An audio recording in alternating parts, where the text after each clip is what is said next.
নমস্কার, আমি আপনাদের আপনজন অনির্বাণ চৌধুরী। আপনারা দেখছেন আমার ছোট্ট YouTube channel voice of Anirban.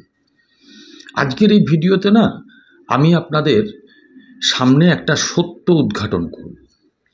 সেটা হলো বিকাশ রঞ্জন ভট্টাচার্যর হাইকোর্ট এবং সুপ্রিম কোর্টের প্রখ্যাত আইনজীবী। তার সঙ্গে আমি গতকাল কথা বলেছিলাম। সেইটা উনি খুব সুন্দর করে বুঝিয়ে দিয়েছেন। মানে নিজেদের যোগ্য বলে দাবি করা একদল শিক্ষক তারা গতকাল গিয়েছিলেন বিধানসভায় শুভেন্দু অধিকারীর সঙ্গে দেখা করতে। তারা শুভেন্দু অধিকারীকেও চিঠি দিয়েছেন, আবার একমাত্র সংযুক্ত মোর্চার যিনি এমএলএ নওশাদ সিদ্দিকী তাকেও চিঠি দিয়েছেন।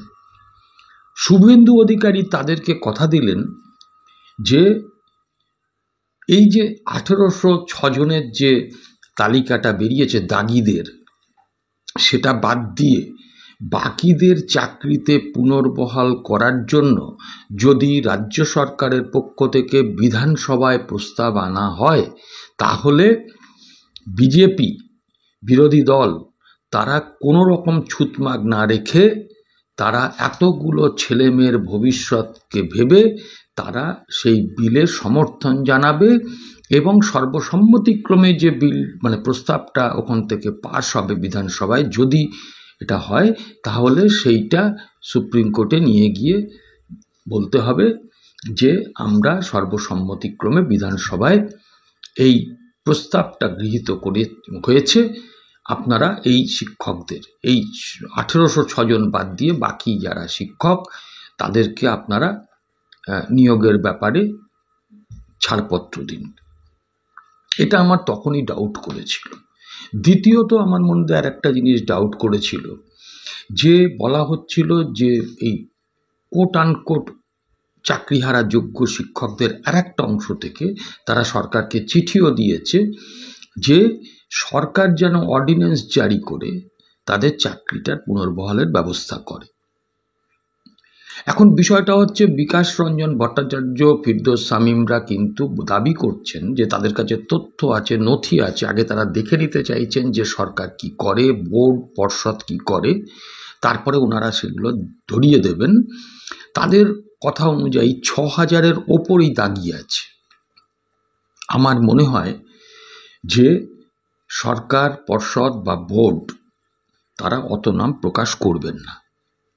যাই হোক, সেটা তো আমার ধারণা দিয়ে সব কিছু হয় না। তা আমি এই যে বিধানসভায় সর্বসম্মতক্রমে প্রস্তাব এনে পাশ করার যে বিষয়টা শুভেন্দুবাবু বলেছেন, বা যোগ্য চাকরি প্রার্থীদের পক্ষ থেকে যে অর্ডিন্যান্স জারির কথা বলেছেন, এটার আইনগত কি ভিত্তি আছে, আইনগত কোনো প্রভিশন আছে কিনা এই ব্যাপারে কালকে আমি বিকাশ রঞ্জন ভট্টাচার্যের সঙ্গে কথা বলেছি। উনি কি বলেছেন সেটাই আমি শোনাবো। আপনারা শুনে আপনাদের মন্তব্য, আপনাদের মতামত কমেন্ট সেকশানে জানাবেন। এবং যদি চ্যানেলটাকে ভালো লাগে তাহলে একটু চ্যানেলটাকে সাবস্ক্রাইব করে পাশে থাকবেন। আসুন কথা না বাড়িয়ে বিকাশ রঞ্জন ভট্টাচার্যের সঙ্গে আমার কালকে যা কথা হয়েছে শুনুন। বিকাশদা বলছি, আজকে পশ্চিমবঙ্গ বিধানসভার বিরোধী দলনেতা শুভেন্দু অধিকারী বলেছেন ওই চাকরি হারা যারা দাবি করছে নিজেদের যে তারা ঠিক, তারা গিয়েছিল শুভেন্দু অধিকারীর কাছে। শুভেন্দু অধিকারী তাদেরকে বলেছে যে এই যে 1806 জন যাদের নাম বেরিয়েছে তারা বাদ দিয়ে বাকি যে অংশটা আছে সেই অংশটা যদি রাজ্য সরকার প্রস্তাব আনে তাহলে বিরোধীরাও বিজেপি তাদের সমর্থন জানাবে এবং সেটা সুপ্রিম কোর্টের কাছে সরকার যদি নিয়ে পেশ করে তাহলে এই চাকরিতে পুনর্বহাল হবে, পরীক্ষা দিতে হবে না। এটা কি আইনত ঠিক? তা নয়, আসলে এই দুর্নীতির যত পর্দা খুলে যাচ্ছে ততই দেখা যাচ্ছে যে বিজেপি তৃণমূল তারা সমভাবেই এই দুর্নীতিকে লালন পালন করেছেন। ঠিক। এখন সেই মুখোশ খুলে যাওয়ার হাত থেকে বাঁচবার জন্যই এমন একটা প্রস্তাব এসেছে। ভারতবর্ষে আইনে এটা কোথাও হয় না। সুপ্রিম কোর্টে জাজমেন্ট হয়ে গিয়েছে, সুপ্রিম কোর্ট নির্দিষ্ট করে রায় দিয়েছেন। সেই রায় তারা রিভিউ চেয়েছিলেন, রিভিউ খারিজ হয়ে গেছে। আইনে এমন কোনো পদ্ধতি নেই যে বিধানসভায় সিদ্ধান্ত করলে পরে সুপ্রিম কোর্টের রায় পাল্টানো যায়। এইসব কথা বলছেন আসলে এইটার জন্যই যাতে আরো এই আসল চেহারাটা না প্রকাশ পেয়ে যায়। ঠিক। যত এই বিভিন্ন লিস্ট ফিস্ট বেরোবে ততই অন্দরমহলে তো নাচানাচি শুরু হয়ে যাবে, এবং তাতে বিজেপিরও হয়তো ক্ষতিগ্রস্ত হওয়ার সম্ভাবনা আছে তো বটেই। বিজেপির তো দু একজনের নাম বেরিয়েছে তালিকাতে। হ্যাঁ, তাই তো বলছি, তারা যুক্ত আছেন তো। যখন এই দুর্নীতির পরিকল্পনা হয় তখন সেই মন্ত্রিসভায় বা তাদের সঙ্গে তো বর্তমান বিরোধী দলের নেতার আত্মিক যোগাযোগ ছিল, আজও আছে। আমি তো বলি ওদের এই বিরোধটা হচ্ছে নাটক, মুদ্রার এপিঠ আর ওপিঠ, এর মধ্যে কোনো পার্থক্য নেই। কিন্তু তারা এখন নিজেদের সম্মান বাঁচাবার জন্য এই সমস্ত কথা বলে আন্দোলনকারী যুবকদের আরো বিভ্রান্ত করছেন। আর দাদা, আর একটা মহল থেকে মানে এই যারা নিজেদের যোগ্য বলে দাবি করছে, মানে আপনি তো বলেন যেটা সেটা আমরাও তাই বলি, যে একটা হচ্ছে বামাল ধরা পড়া, আর একটা হচ্ছে যে দুর্নীতির শিকার। তো যারা এই দুর্নীতির শিকার বলে নিজেদের দাবি করছে তাদের মধ্যে থেকে একটা প্রস্তাব আসছে, মানে রাজ্য সরকারের কাছে তারা জানাতে চাইছে যে রাজ্য সরকার যেন অর্ডিন্যান্স জারি করে তাদের চাকরিতে পুনর্বহাল করে। ও বাবা, যারা এইসব বুদ্ধি দিচ্ছেন না, এক সময় আমি বলি আপনাকে, এই ধরনের চিন্তা ভাবনা বিজেপি ত্রিপুরাতে করেছিল। ত্রিপুরাতে তো চাকরিগুলো গিয়েছিল পদ্ধতিগত ত্রুটির জন্য, কোনো দুর্নীতির জন্য নয়। আচ্ছা। সেই জন্য বিজেপিরা প্রচার করেছিল নির্বাচনের আগে আমরা ক্ষমতায় এলে সবার চাকরি ফেরত পাবে। ক্ষমতায় এসছে, চাকরি আর ফেরত হয়নি। তখন এইসব গপ্পটপ্প ওরা বলেছিল অর্ডিন্যান্স করবো, হ্যানা করবো, তেনা করবো। যারা সামান্যতম সাংবিধানিক আইন টাইন খোঁজ রাখেন তারা এই সমস্ত প্রস্তাব শুনলে একটু হাসবেন, আর কিছু না।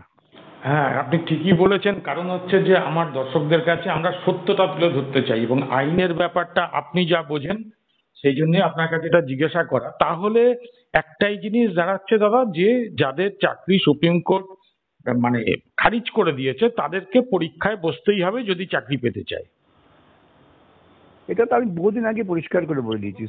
কলকাতা হাইকোর্টও যে রায় দিয়েছে যে সমস্ত নিয়োগ প্রক্রিয়া বাতিল, কেন সবটাই হচ্ছে আইনি ভাষায় জালিয়াতি করে ফেলেছে, দুর্নীতি করে ফেলেছে, সংবিধান বিরোধী এই সমস্ত নিয়োগ প্রক্রিয়া, তাই সবটাই খারিজ হয়ে গেছে। এবং পুনরায় তাদের মেধা নির্ধারণ করে সৎ পথে যারা যোগ্য হবেন মেধার ভিত্তিতে তারা আসবেন ফিরে। এতে শিক্ষকতার চাকরি, এটা তো তৃণমূল অফিসের দারোয়ানের চাকরি নয়। একদম একদম। আর বলছি দাদা আর একটা জিনিস, সেটা হচ্ছে আপনার কাছে সর্বশেষ যেটা প্রশ্ন এই সংক্রান্ত ব্যাপারে, সেটা হচ্ছে যে টেন্টেড যারা তাদের একটা তালিকা বের করেছিল এবং তাতে নাম্বার 1 দেওয়া ছিল। তাতে অনেকেই ভেবেছিলেন বা আমরাও মনে করেছিলাম যে পরবর্তীকালে বোধহয় আরো কিছু তালিকা আসবে, কারণ আপনারা তো প্রথম থেকেই বলছেন 6000-এর ওপর হতে পারে এটা সংখ্যাটা। কিন্তু আজকে যে শুনলাম যে সুপ্রিম কোর্টে বোধহয় রাজ্য সরকারের পক্ষ থেকে জানিয়ে দেওয়া হয়েছে যে আর কোনো টেন্টেড নেই। না, আমি তো ছিলাম অন্য একটা মামলার জন্য। আজকে মামলার একটা বড় খবর হচ্ছে রাজ্য সরকার শিক্ষামিত্রদের যে দাবি, সেই দাবিটা খারিজ করার চেষ্টা করছিল। এসএসসি কোনো সম্পর্ক নেই। আচ্ছা। সেই মামলায় আমি সুপ্রিম কোর্টে ছিলাম। সুপ্রিম কোর্ট আজকে শিক্ষামিত্রদের পক্ষে রায় দিয়েছেন, আমাদের এটা বড় জয় হয়েছে।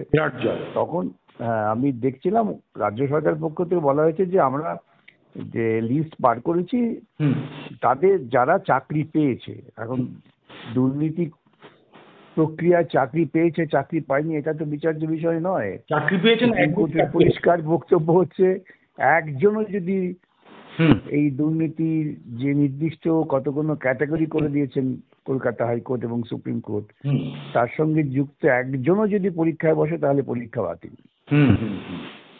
আচ্ছা আচ্ছা।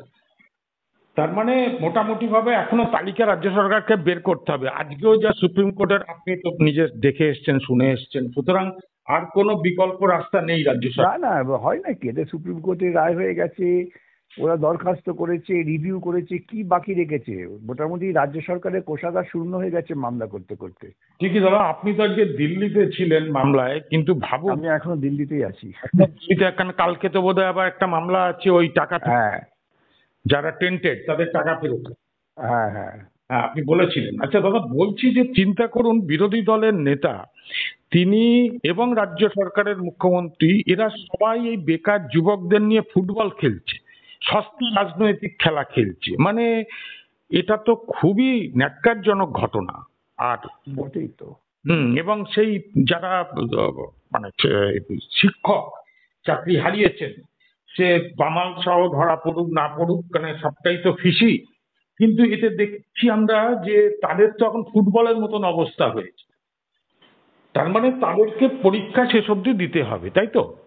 আমি তো বহুদিন আগে ওদের বলেছি, হয়তো আমার কাছে একসময় এসেছিলেন, আমি বলছি আপনাদের কোনো উপায় নেই, পরীক্ষায় বসতেই হবে।